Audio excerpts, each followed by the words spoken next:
चुनाव में जाति का समीकरण और उम्मीदवार चयन जीत का आधार माना जाता है। बिहार में जब चुनाव हो तो खासकर जाति का अहम रोल रहता है, लेकिन शायद टिकट बांटने में कभी कभार पार्टी सुप्रीमो यह तय करने में गड़बड़ी कर देते हैं कि कौन उम्मीदवार किस जाति का कौन सी सीट पर सटीक बैठेगा। कुछ ऐसा ही नबीनगर विधानसभा में देखने को मिला, जब वर्तमान राजद विधायक का टिकट काट दिया गया, जबकि दूसरे दल ने यानी जनता दल यूनाइटेड ने इस सीट पर बाहुबली आनंद मोहन के बेटे को उम्मीदवार बनाया। इसके पीछे की कहानी साफ है कि जातिगत समीकरण को साधा और एक मजबूत उम्मीदवार उस सीट पर उतार दिया जहां से जीत सुनिश्चित हो सके। यहां इनके सामने एक मजबूत दावेदार की जरूरत थी, जो इंडिया गठबंधन से होता, जिससे लड़ाई दिलचस्प हो।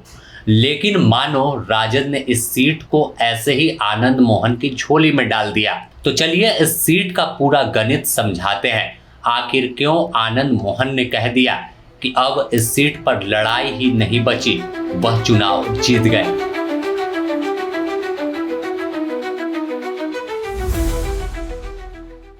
तो चलिए नबीनगर को जान लेते हैं। नबीनगर विधानसभा सीट औरंगाबाद जिले के अंतर्गत आती है और लोकसभा काराकट है। यहाँ मुद्दा सिंचाई के साथ शिक्षा और रोजगार का है। हालांकि नबीनगर में 2 पावर प्लांट हैं, जहां करीब 4500 मेगावाट बिजली उत्पादन होती है। हद तक स्थानीय लोगों को इसमें रोजगार का अवसर भी मिला। फिर भी सरकारी नौकरी चुनाव के दौरान एक बड़ा मुद्दा है। अब बात इस सीट की करें तो इस सीट पर पहली बार 1952 में अनुग्रह नारायण सिंह चुनाव जीते थे और राज्य के पहले उप मुख्यमंत्री बने। 1952 से अब तक इस सीट पर 18 बार विधानसभा का चुनाव हुआ, जिसमें अलग अलग दल के उम्मीदवारों ने चुनाव जीता। लेकिन सबसे बड़ी बात कि सबसे ज्यादा बार यहाँ से राजपूत जाति से आने वाले जो उम्मीदवार थे, उनकी जीत सुनिश्चित हुई है। अगर बीते 20 सालों की बात कर ले तो यहाँ 2005 में विजय कुमार सिंह उर्फ डब्लू सिंह ने लोक जनशक्ति पार्टी का झंडा बुलंद किया था, लेकिन 2010 और 15 में इनका साम्राज्य ढह गया और जनता दल यूनाइटेड के वीरेंद्र कुमार सिंह लगातार 2 बार जीत दर्ज कर यहाँ नीतीश कुमार का जो परचम है वो लहराते गए। इस बीच 2020 का चुनाव हुआ तो विजय कुमार सिंह की अच्छी वापसी हुई और इस बार राजद के टिकट पर चुनाव में जीत मिली थी। लेकिन 2025 के विधानसभा चुनाव में विजय सिंह उर्फ डब्लू सिंह का टिकट कट गया। आखिरी समय तक इंतजार में थे कि टिकट की घोषणा हो जाएगी और नाम डब्लू सिंह का निकलकर सामने आएगा। लेकिन जब घोषणा हुई, सिंबल मिला, तो उसमें सामने आया कि धर्मेंद्र चंद्रवंशी को लालू यादव ने सिंबल दे दिया और नामांकन पर्चा दाखिल कर दिया है। ऐसे में धर्मेंद्र को टिकट मिलने से स्वर्ण जातियों में नाराजगी है, क्योंकि इस सीट पर ऊंची जाति का दबदबा है।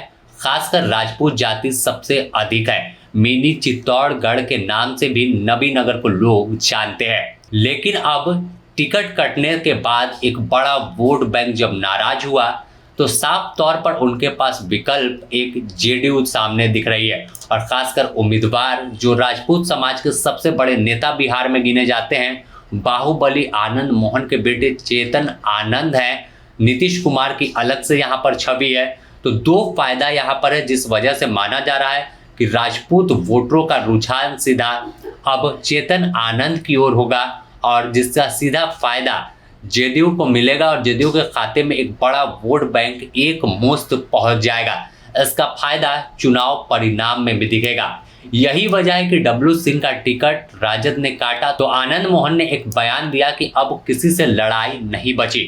उन्हें मालूम है कि नबीनगर में राजपूत का गढ़ है और उनके सामने अब कोई मजबूत कैंडिडेट उस जाति का नहीं है। दूसरी जाति से राजद ने दिया है तो इस और सीधा रुझान राजपूत वोटरों का होगा और यही वजह है कि आनंद मोहन ने कहा कि अब उनका रास्ता साफ है। इसके पीछे की कहानी साफ है कि उन्होंने स्थानीय हालात को भांप लिया, मौजूदा स्थिति नबीनगर की क्या है उसे जान लिया और तमाम मंथन करने के बाद उन्हें अब मालूम है कि यहाँ पर जीत सुनिश्चित जैसी है। अब इस सीट पर अगर देखें तो आनंद मोहन के लिए कोई सीट और जगह नया भी नहीं है, क्योंकि लवली आनंद जो आनंद मोहन की पत्नी है और चेतन आनंद की मां है, उन्होंने 1996 में यहाँ से जीत दर्ज किया था। तो पुरानी जमीन यहाँ पर बनी हुई है, बस उसे संगठित करने की जरूरत है जिससे चुनाव में फायदा हो, और उस दिशा में आनंद मोहन लगातार काम भी कर रहे हैं।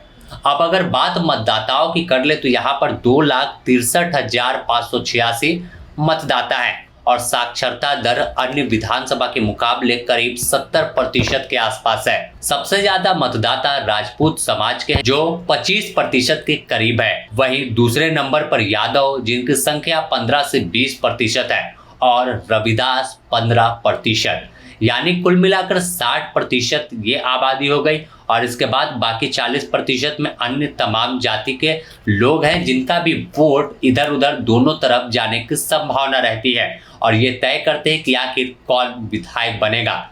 अब तमाम राजनीतिक फिसाद बीत चुकी है और सभी प्रत्याशी मैदान में कूद चुके हैं और खुद के जीत का दावा भी कर रहे हैं। ऐसे में अब 11 नवंबर को मतदान होना है और इस दिन किस पर जनता भरोसा दिखाती है यह 14 तारीख के परिणाम के साथ सामने आएगा। लेकिन नबीनगर में एक चर्चा शुरू हो गई है कि राजद ने सीधे तौर पर नीतीश कुमार और आनंद मोहन की झोली में इस सीट को डाल दिया है। यहाँ पर नाराजगी थोड़ी डब्लू सिंह से उन तमाम कार्यकर्ताओं में थी, लेकिन उनकी मांग थी कि कोई ऐसा प्रत्याशी रहे जो आनंद मोहन का मुकाबला कर सके, ऐसा ना कि सीधे वाक ओवर दे दिया जाए। और तमाम मतदाताओं की तमाम जो वहाँ पर राजद समर्थक थे या डब्लू सिंह के समर्थक थे, जो कोर वोटर थे, वो किस तरह छिटक रहे, क्योंकि ना तो यादव प्रत्याशी मिला और ना ही राजपूत। तो यही वजह है कि राजद को वोट ना देकर अब सीधे एनडीए की ओर रुझान हो रहा है। खासकर नीतीश कुमार का फैक्टर चलेगा, आनंद मोहन का जातीय समीकरण काम देगा और प्रधानमंत्री नरेंद्र मोदी ने जिस तरह से माहौल यहाँ पर बनाया था, पहले लगातार चुनाव प्रचार कर चुके हैं, तो उन तमाम चीजों का फायदा भी इस सीट पर देखने को आनंद मोहन के पक्ष में मिल सकता है। Bureau report, the news post, Bihar.